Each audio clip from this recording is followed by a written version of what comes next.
নমস্কার, কেমন আছেন সবাই? আরও একটা নতুন ভিডিওতে সবাইকে স্বাগত জানাই। তো আগের ভিডিওতেই যেটা বলেছিলাম যে আমরা কিন্তু ওইখান থেকে খুব তাড়াতাড়ি চলে এসেছিলাম, মানে ওই 8টার মধ্যেই আমরা এখানে এসে পৌঁছে গিয়েছিলাম, যাতে খুব বেশি আমরা ভিড়ভাট্টার মধ্যে না পড়ি এবং খুব ভালোভাবে আমরা বোটিংটা করতে পারি। আর আমরা যেখানে ক্যাম্পিং করেছিলাম সেইখান থেকে যেখানে বোটিং করব প্রায় আধা ঘন্টা 45 মিনিটের একটা রাস্তা। আসলে ওইখানে না বোটিং হয়, কিন্তু সেই যে ক্রিস্টাল ক্লিয়ার জল এবং যে ধরনের আমরা ভিডিওসে দেখি যে একদম পরিষ্কার জল দেখা যাচ্ছে, সেইটা কিন্তু ওইখানে পাবো না। তো সেই জন্য যেখানে হচ্ছে বাংলাদেশ এবং ভারতের বর্ডারে আমরা সেইখানেই কিন্তু চলে এসেছি। ওই যে দেখছেন ওই দিকের পোর্শনটা, ওইটা কিন্তু পুরোটাই বাংলাদেশের বর্ডার, আর এই দিকটা আমাদের ভারতের বর্ডার। আমরা আবার সবাই বলা বলিও করছিলাম যে ভারত আর বাংলাদেশের মধ্যে শুধু একটা বাঁশ দিয়েই ফারাক করে রাখা হয়েছে, আর তেমন কোনো পার্থক্যই বোঝা যাচ্ছে না। আর আমাদের এই সাইডে লোকজন তুলনামূলক কম, কিন্তু ওদের ওই সাইডে ওই সময় প্রচুর মানুষজন হয়ে গেছে। আমরা তো মোটামুটি 2টো নৌকা বুক করে নিয়েছি, এবার আমরা ওই নৌকাতে বোটিং করার পালা। এখনও হয়তো আমাদের টোকেনটা আসেনি, তাই আমরা একটুখানি চারিদিকটা ঘুরিয়ে নিচ্ছি।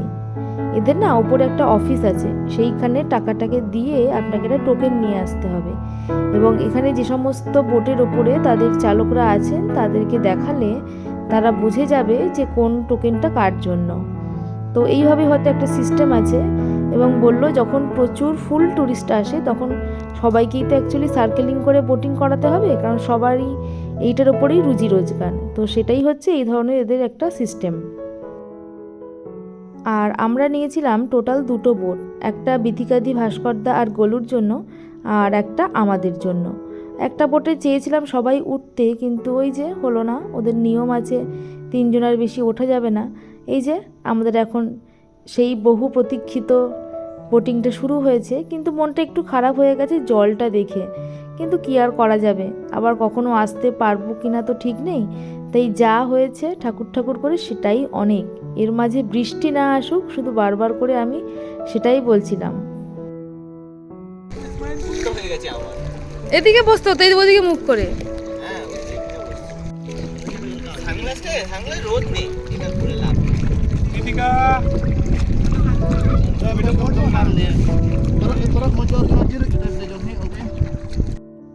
এখানে না আরও একটা জিনিস দেখলাম, যেটা আমাদের ভারতের নৌকাগুলো হচ্ছে একদম হুড খোলা, মানে ওপরে কোনো কিছু নেই, দেখুন একদম নর্মাল। কিন্তু বাংলাদেশের যে নৌকাগুলো ছিল বা বোটগুলো ছিল সেগুলো কিন্তু সেই একটু পুরনো স্টাইলের আগের ধাঁচের, মানে মাথার ওপরে একটা শেডও আছে এবং সেখানে আপনি উঠে বসতেও পারবেন। আর দেখলাম প্রচুর ওইখানকার মানুষ না আবার এই ডাউকিতে স্নানও করছে। আমাদের এইখানের মানে বাংলাদেশের পোর্শনকে তো ডাউকি বলে বা উমাঙ্গট, কিন্তু বাংলাদেশের পোর্শনটা কি বলে আমি ঠিক সঠিক জানি না, আমার জানাও হয়নি।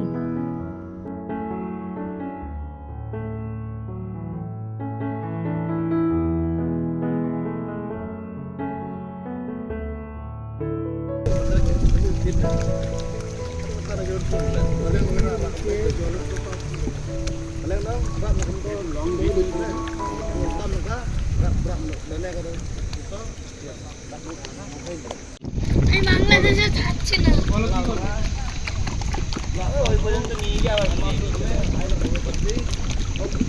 कितना पत्थर ले लो, हम लोग बुक में रखो, फिर देर पहुंचेगा। वो बस्ता है मेरे पास।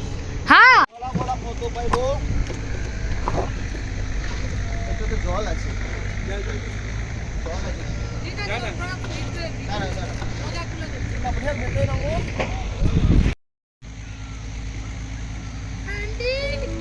এখন পরিবেশের থেকে সম্পদ লুণ্ঠনকারী এই 3, মাঝখানেরটা তো মেন, আর তারপরে 2 সাইডে 2টো বডিগার্ড, 3 জনে খুঁজছে, ওইটা নিয়ে যাও। তাই আমার কোনো কাজ নেই, ও সব পাবে। আসলে ব্যাপারটা হয়েছে যে যেদিন থেকেই আমাদের প্ল্যানে ছিল যে আমরা ডাউকি যাব, আর আমি জয়ের মুখে শুনেছি যে ওইখানে প্রচুর ছোট ছোট পাথর পাওয়া যায় এবং সেগুলো ভীষণ রকমের সুন্দর শেপের। তো সেদিন থেকেই আমি বলে রেখেছিলাম যে আমি কিন্তু একটা ব্যাগ নিয়ে যাব, এবং যিনি চালাবেন তাকে বলবো একটা সাইডে রেখে দিতে, অন্তত যেন 5টা মিনিট আমাকে সময় দেয়। আমি কটা পাথরও নিয়ে আসবো। আসলে আমি ভীষণ ওই যে স্টোন ক্রাফট করতে ভালোবাসি, এবং যারা আমার নিয়মিত ভিডিও দেখেন তারা জানেন এখন আমরা যে আছি প্রচুর ডাউকি পাথরের নদীতে। ওপরে না আমার আমরা স্টোন বোটিং, ক্রাফট কিন্তু করাও আছে। আজকের জলটা না পুরো হলুদ, মানে অন্যান্য সময় পুরো ক্রিস্টাল ক্লিয়ার থাকে, কিন্তু আজকের জলটা পুরো হলুদ। কিন্তু কি আর করা যাবে, বৃষ্টি হয়ে গেছে প্রচুর আগের দিনে। আর এই যে সেই ব্রিজটা যেটা আমরা ওই দেখি ভিডিওতে, আমি আসার আগে এত ভিডিওস দেখেছি যে,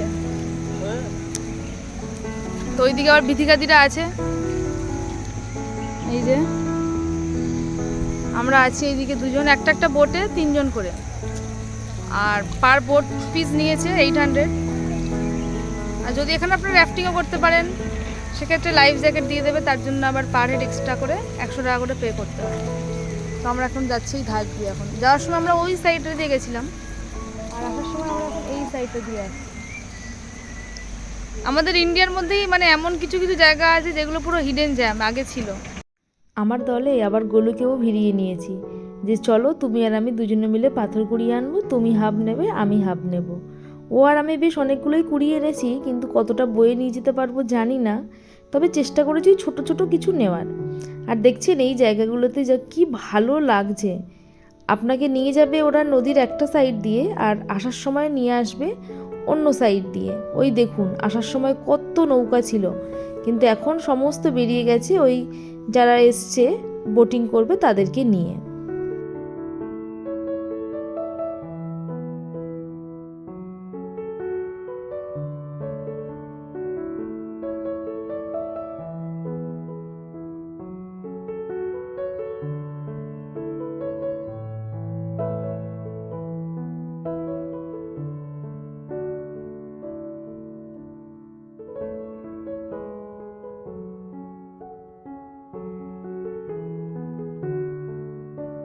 এইখানে যে শুধুমাত্র বোটিং হয় এমনটাও নয়, এই যে আবার দেখছেন এরাও কিন্তু মাছও ধরছে। আর দেখলাম অনেক বাচ্চাগুলো তারাও কিন্তু তাদের বাবাদের সাথে বা কাকু বা অন্যান্যদের সাথে কিন্তু এই বোটিংয়ে অংশগ্রহণ করছে, মানে তাদেরকে নিয়ে যাচ্ছে। এবং তারা ভীষণ হাসি মুখে। একটা বাচ্চার সঙ্গে তো পরিচয় হলো, সে তো কি মিষ্টি হাসলো, এবং যখন আমরা ছবি তুলছিলাম সেও কিন্তু দিব্যি আমাদের সাথে বললো যে হ্যাঁ আপ লিজিয়ে।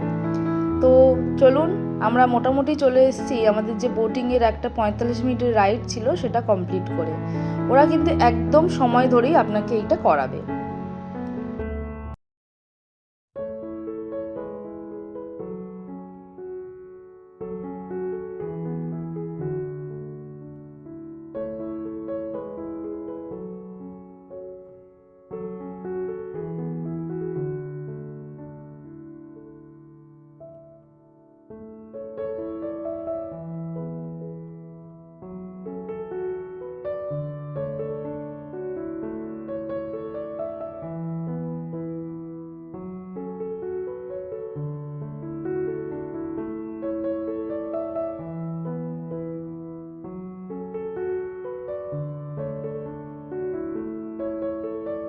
আমি কেন জানি না আমার মনে হয় এই যে ঘুরতে যাব এটাই না ভীষণ ভালো লাগে।